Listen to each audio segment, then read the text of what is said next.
मैं सेवा पाऊं। मैया बोल से बेटा जब तक जय जय ना है जाए तब तक नहीं मिलेगा। जय जय क्या है मैया বলছে আমরা প্রতি বছর ইন্দ্র পুজো করি, তাই আমরা ভোগ মিষ্টি তৈরি করছি, ইন্দ্র পুজো করব। বাবা কেন ইন্দ্র পুজো করবে? বলছি ইন্দ্র তো ভগবান, তিনি বৃষ্টি দেন, সেই বৃষ্টি দিয়ে আমাদের সৃষ্টি রক্ষা হয়। আগের কালের মানুষ তো ইন্দ্রকে ভগবান মেনে নিয়েছে। ভগবান বলছি ইন্দ্র আর ভগবান হলো কবে? একমাত্র ঈশ্বর কৃষ্ণ আর সবাই ভৃত্য যারে জ্বলছে, যে দেবতাকে নাচায় আমার সেই দেবতা তেমনি করেনি। ইন্দ্র ভগবান না বাবা, এ তো ভগবানের চাকর। তাহলে ভগবানকে বলছে ভগবান আছে, আমার ভগবান আছে। এই ইন্দ্র পুজো বন্ধ করো, আমার ভগবানের পুজো করো। তোমার ভগবানের পুজো করলে কি হবে? বলছে ইন্দ্র যদি একবার বৃষ্টি দেয়, আমার ভগবানকে পুজো করলে 10 বার দেবে বৃষ্টি। আর যত বৃষ্টি হবে ততই তোমাদের ফসল আদি ভালো হবে, ঘাস হবে। কচি কচি ঘাস খেয়ে তোমাদের গৌমাতা অনেক দুধ দেবে। আমার ভগবানের পুজো করলে কচি ঘাস, অনেক ঘাস হবে। আর আজকে যদি 5 লিটার দুধ দেয়, আমার ভগবানের পুজো করলে সেই ঘাসকে 10 লিটার। এখন সরল সোজা পুজোবাসী যা বলছে, আরে না, এটা কি সম্ভব নাকি? আমাদের একটা পৌরাণিক প্রথা, ইন্দ্রকে পুজো করে এসেছি, যদি না করি তাহলে কি হবে? আমরা বিপদে পড়ে যাব। এই বাচ্চাদেরকে সরাও, ওদিকে সরো।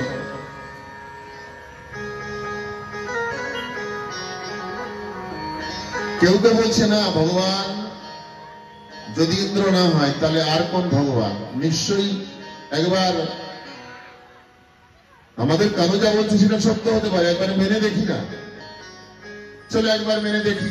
কানুয়া যদি বিপদে পড়ি কে রক্ষা করবে? আমি তোমাদের রক্ষা করব, আমি দেখে নেব। দেখো বাবা, যদি ইন্দ্র পুজো না করি তাহলে বিপদে পড়ে যাবো, বৃন্দাবনকে ডুবিয়ে দেবে বর্ষা দিয়ে। বলছে কোনো ভয় নেই, মামেকম শরণাম ব্রজ অহং তম সর্ব মক্ষয়িষ্যামি মা শুচ। ভাই নেই, আমাদের শরণাপন্ন হও, আমার ভগবানের সেবা করো, পুজো করো। কোথায় তোমার ভগবান? বলছে কেন? 7 কোষ জুড়ে বসে আছে গিরিরাজ, গিরি গোবর্ধন। এই গিরি গোবর্ধনের পুজো করলে পরে তোমাদের অনেক সুখ শান্তি হবে, ধনে ধান্যে পরিপূর্ণ হয়ে যাবে, লাভবান হতে পারবে।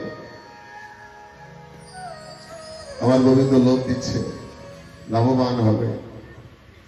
আর অনেক তান্ত্রিকরা তারাও এসে আমাদের সমাজে ভালো ভালো কিছু দিয়ে লাভবান হওয়ার জন্য লোক দেখায়।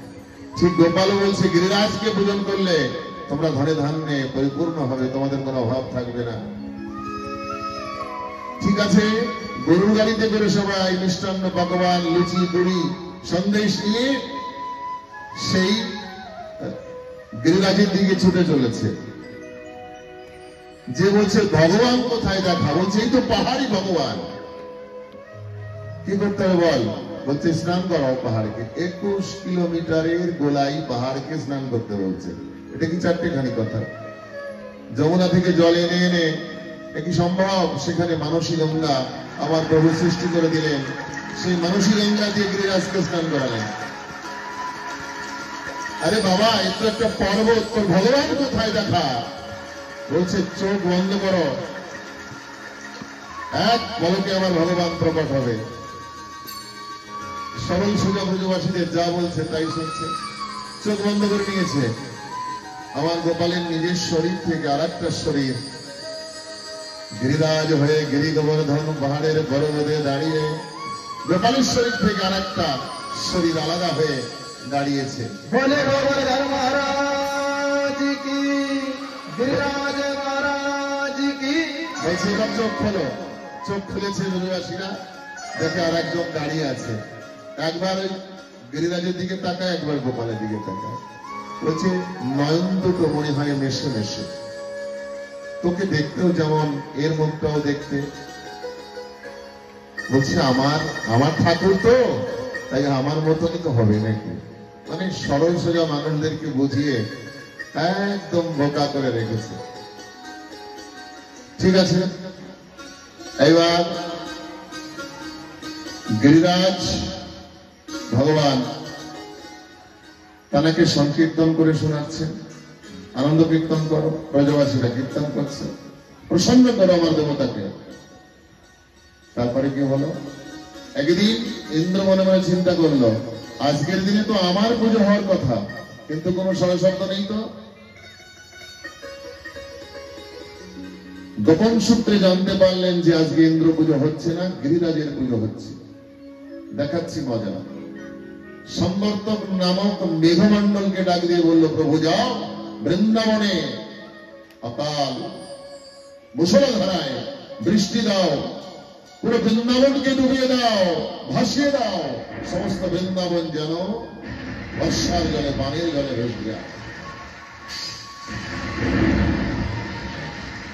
যখনই বৃষ্টি দিতে শুরু করেছে, ব্রজবাসীরা বললেন, কানুয়া তোর কথা শুনেই তো বিপদে পড়ে গেলাম, এবার কি হবে? গোবিন্দ মা সুদর্শন চক্রকে ওই গিরিরাজের উপরে দিয়েছে। সুদর্শন চক্র যত বর্ষা ইন্দ্র করবে সব তুমি শুকিয়ে দাও। আর প্রভু কি করলেন, এক পলকের মধ্যে কনিষ্ঠ অঙ্গুলে সেই 7 কোষের গিরিরাজ প্রভু ধারণ করলেন।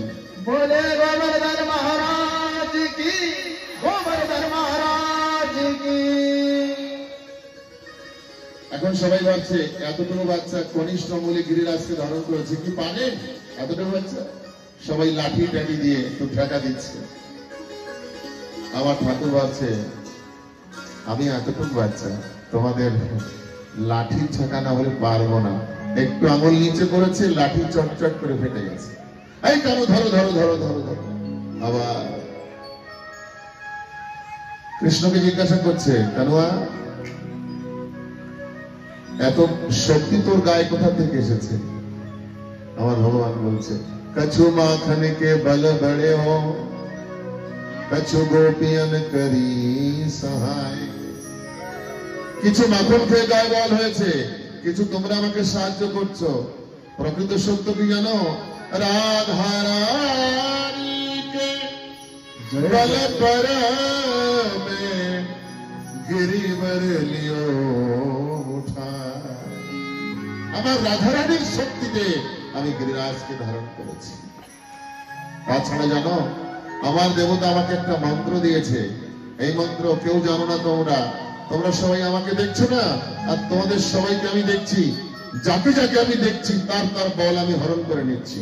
তাই সবার বলে আমি বলিয়ান হয়ে এই অসাধ্য সাধন করেছি। এই 7 দিন 7 রাত ধরে আমার গোবিন্দের মুখে জল পর্যন্ত যায়নি, ব্রজবাসীরাও কিছু খায়নি। 7 রাত 7 দিন হয়ে যাওয়ার পরে ইন্দ্র দেখতে এসেছে যে বৃন্দাবন ভেসে গেল না এখনো বেঁচে রইল। এসে দেখে এক বিন্দু জল পড়েনি। সুদর্শন চক্র সমস্ত জলকে শুকিয়ে দিয়েছে। ধ্যান করে জানতে পারল ইন্দ্র দেবতা যে অনাদির আদি সেই গোবিন্দ ভগবান লীলা করার জন্য আজ বৃন্দাবনে এসেছে। ষষ্ঠাঙ্গে প্রণাম করেছে, কাম ধেনু দিয়ে প্রভুকে অভিষেক করিয়েছে। বলল, প্রভু ক্ষমা করে দাও, আমি বুঝতে পারিনি, চিনতে পারিনি। অনন্ত মহিমা তোমার, শিবে কি বুঝিতে পারে, জীবের বোঝাও ভার। ইন্দ্রকে ক্ষমা করে দিলেন। কেন জানো? ঠাকুর বলেছেন, এই 7 দিন ধরে আমার ভক্তকে যে আমার কাছে করে দিয়েছে, সে তো অপরাধী হলো, ক্ষমার যোগ্য। আর যে আমার দিকে আসতে চায় তাকে যদি কেউ পিছনে টেনে ধরে, তাকে আমি এমন জায়গায় পৌঁছাই, অনন্ত কোটিকাল বিষ্ঠারক নরকে সে গলিত কুষ্ঠ রস গ্রহণ করে। बोले भक्त वत्सल भगवान की। তাই